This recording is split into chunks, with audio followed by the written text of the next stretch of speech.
madaxweyne xasan sheekh wuxuu ku jiraa mudahaleedkiisii rasmiga ah kaasoo ku eg 15 bisha May 2026 laakiin wuxuu shalay la kulmay dhacdo madaxweynihii ka horreeyay Maxamed Cabdullaahi Farmaajo loola bareeri waayay ilaa uu ka dhamaado mudahaleedkiisii rasmiga ah mudahaleedkii rasmiga ah Farmaajo waxa uu ku ekaa 8 Febraayo 2021 Farmaajo intuu ku jiray mudahaleedkiisii sharciga ahaa ma jirin cid awood ciidan kala hortimid ama nidaamkiisa soo weerartay taas beddelkeeda isaga dhowr jeer dagaal siyaasadeed oo hubaysan qaaday Farmaajo waxa hubka loo qaatay markii uu mudahaleedkii sharciga ah ka dhamaaday ee uu samaystay muddo kororsiga madaxweyne xasan sheekh in maanta isagoo weli mudahaleedkiisii sharciga ku jira in hub loo qaato oo xarumaha dawladda la weeraro waxay muujisay sida uu nidaamkiisu uga jilacsan yahay midkii Farmaajo xilligii madaxweyne Farmaajo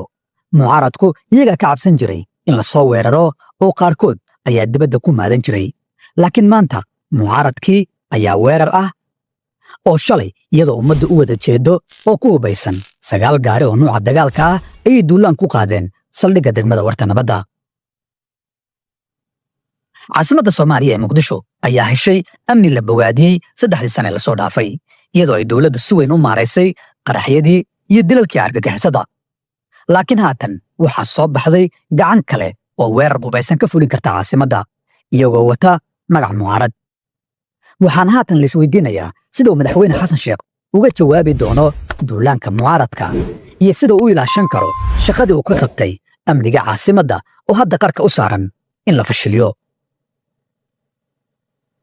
mucaaradka inkastoo ay sumcad darro xoog leh kala kulmeen inay xarun dawladeed weeraraan haddana waxaa la soo warinayaa inay weli carcar yihiin oo ay hub iyo ciidan aruursi ku jiraan si ay uga dhex dagaalamaan magaalada Muqdisho taasoo muddooyinkii la soo dhaafa ka nasatay dilalka iyo qaraxyadii argagixisada xasan sheekh wuxuu u muuqdaa madaxweyne difaacan la mudahaleedkiisii sharciga ahaa sidoo kalena difaaci la xarumihii dawladda dadka reer Muqdisho waqti hore ayaa ugu dambeysay in saldhigyada booliiska la weeraro ama la qabsado dhaqankaas oo ay sanado ka hor caan ku ahaayeen kooxaha argagixisada